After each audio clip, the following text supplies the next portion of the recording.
ajarbelajar.com.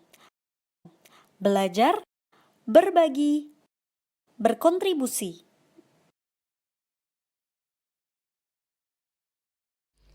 Halo, Assalamualaikum. Perkenalkan, dengan saya Mini Tutor Putri. Ini merupakan video pertama saya untuk Ajar Belajar. Saya merupakan alumni dari Magister Kenotariatan Universitas Brawijaya. Oke, untuk video pertama kali ini saya akan mengangkat tema tentang hukum perkawinan di Indonesia.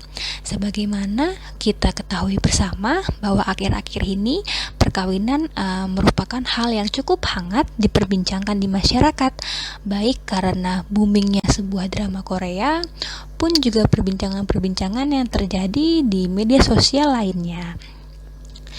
Sebelumnya, saya akan sedikit memberi gambaran bahwa hukum perkawinan itu cakupannya itu sangat luas. Mulai dari hal-hal sebelum terjadinya perkawinan, ketika perkawinan berlangsung, harta benda selama perkawinan, anak-anak yang lahir, kewajiban orang tua, hingga akibat dari putusnya sebuah perkawinan, baik karena cerai hidup atau cerai berdasarkan putusan pengadilan ataupun cerai mati, yaitu ketika salah seorang pasangan kita meninggal dunia. Namun dalam video kali ini kita akan membahas hal-hal yang bersifat garis besar saja ya dari hukum perkawinan itu.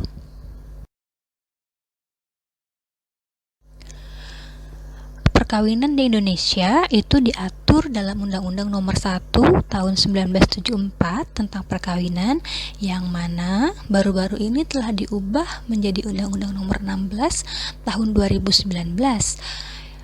Perubahan substansialnya adalah terkait batas usia minimal seorang wanita yang akan kawin. Dalam undang-undang sebelumnya, batas usia minimalnya adalah 16 tahun, lalu dalam undang-undang yang terbaru ini, batas usianya dinaikkan menjadi 19 tahun. Sebenarnya, apa sih yang dimaksud perkawinan dari kacamata hukum? Hal ini telah diatur dalam pasal 1 Undang-Undang Nomor 1 Tahun 74, yang mana menyatakan bahwa perkawinan ialah ikatan lahir batin antara seorang pria dengan seorang wanita sebagai suami istri dengan tujuan membentuk keluarga yang bahagia dan kekal berdasarkan ketuhanan yang Maha Esa. Dari pasal tersebut sebenarnya kita bisa melihat ya bahwa dalam hukum Indonesia perkawinan itu terjadi antara seorang pria dengan seorang wanita, sehingga tidak dimungkinkan ya teman-teman untuk terjadi perkawinan antara jeruk dengan jeruk. Selanjutnya, dalam pasal 2 Undang-Undang Perkawinan diatur mengenai syarat sah dari sebuah perkawinan. Syarat sah ini ada dua. Yang pertama, dilakukan menurut hukum masing-masing agama dan kepercayaan, dan yang kedua adalah harus dicatatkan menurut peraturan perundang-undangan yang berlaku.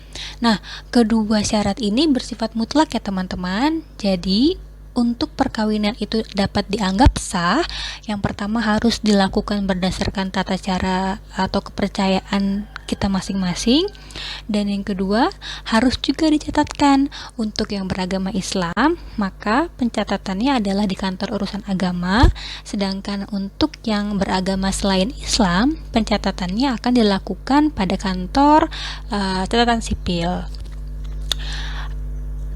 Dalam kacamata hukum, ketika perkawinan itu tidak dicatatkan, maka dia akan dianggap tidak sah. Jadi, teman-teman harus bedakan ya ketika perkawinan dianggap sah di mata agama dan juga di mata hukum. Sekali lagi, untuk sah di mata hukum, teman-teman selain harus melaksanakan perkawinan menurut kepercayaan yang teman-teman anut masing-masing, juga diwajibkan untuk mencatatkannya. Selanjutnya adalah syarat-syarat untuk melangsungkan perkawinan. Yang pertama, harus berdasarkan persetujuan kedua calon mempelai ya. Yang kedua, jika mempelainya atau calon mempelai tersebut belum berusia 21 tahun, maka diharuskan mendapatkan izin dari orang tua. Dan yang ketiga, tidak sedang dalam ikatan perkawinan yang sah, kecuali telah memperoleh izin dari pengadilan.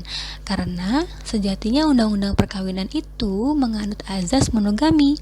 Namun hal ini tidak bersifat mutlak, di mana diperbolehkan kepada seorang suami untuk memiliki istri lebih dari satu ketika memang pasangan tersebut pihak-pihak yang menghendaki.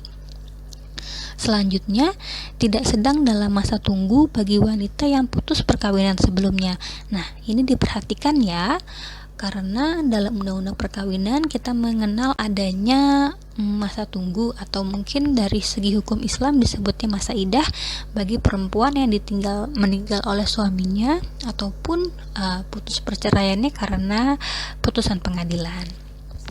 Selanjutnya, tidak ada larangan kawin. Ini akan dibahas pada slide selanjutnya ya. Lalu bukan merupakan suami istri yang cerai kemudian kawin kembali kemudian bercerai lagi untuk kedua kalinya. Ini semisal si A menikah dengan si B, lalu mereka bercerai dan menikah kembali kemudian bercerai lagi. Maka untuk pernikahan yang ketiga kalinya menurut undang-undang perkawinan hal tersebut tidak dimungkinkan ya. Dan yang terakhir, yang juga tidak kalah penting mengenai batas usia, yang mana batas usia minimal laki-laki untuk diperbolehkan menikah adalah 19 tahun dan perempuan 16 tahun. Itu sebelum undang-undangnya diubah. Untuk undang-undang yang terbaru, maka batas usia minimal untuk laki-laki adalah 19 tahun dan perempuan juga 19 tahun. Untuk larangan kawin, teman-teman silakan perhatikan tabel ya. Untuk poin A, itu contohnya seseorang tidak diperbolehkan untuk kawin dengan orang tuanya, nenek kakeknya, buyutnya, dan seterusnya, pun tidak boleh dengan anaknya, kemudian cucunya, cicitnya, dan seterusnya. Untuk poin B, hubungan semenda itu yaitu antara seseorang dengan mertuanya atau anak tirinya, menantunya, ataupun juga dengan ibu dan bapak tirinya. Lalu untuk poin D, berhubungan darah dalam garis ke samping itu seperti saudara, kemudian dengan saudara dari orang tua atau paman dan bibi, dan juga dengan saudara dari neneknya. Selanjutnya untuk poin E, berhubungan susunan. Ini contohnya adalah tidak diperbolehkan menikah dengan orang tua susun, anak susun, atau juga dengan saudara susun dan bibi atau paman susun.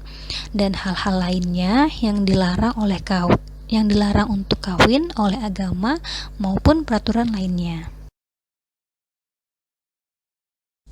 Dan yang terakhir adalah akibat dari perkawinan yang tidak didaftarkan.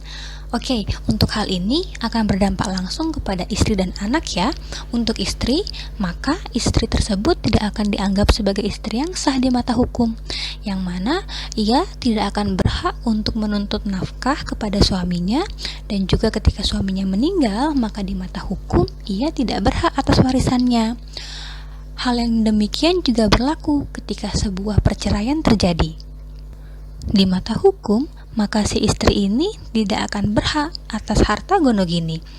Untuk anak, ketika perkawinan orang tuanya itu tidak didaftarkan, maka status dari anak tersebut tidak jelas. Dan juga si anak tidak dapat menuntut nafkah dari ayahnya dan juga tidak dapat menuntut harta warisan ketika ayahnya meninggal dunia. Walaupun dewasa ini sudah ada putusan MK yang dapat menjadi payung hukum untuk anak-anak yang lahir dari perkawinan orang tua yang tidak dicatatkan, namun alangkah lebih baiknya ya teman-teman, ketika kita akan menikah, kita itu melakukan sesuai dengan hukum agama kita, kepercayaan kita, dan juga berdasarkan dengan aturan hukum yang berlaku agar tidak menimbulkan hal-hal yang tidak diinginkan di masa mendatang. khususnya untuk anak-anak yang akan dilahirkan nantinya. Semoga video kali ini bermanfaat ya. Sampai bertemu kembali. Jangan lupa ya untuk like, subscribe, dan yang paling penting isi feedback konstruktif untuk mini tutor.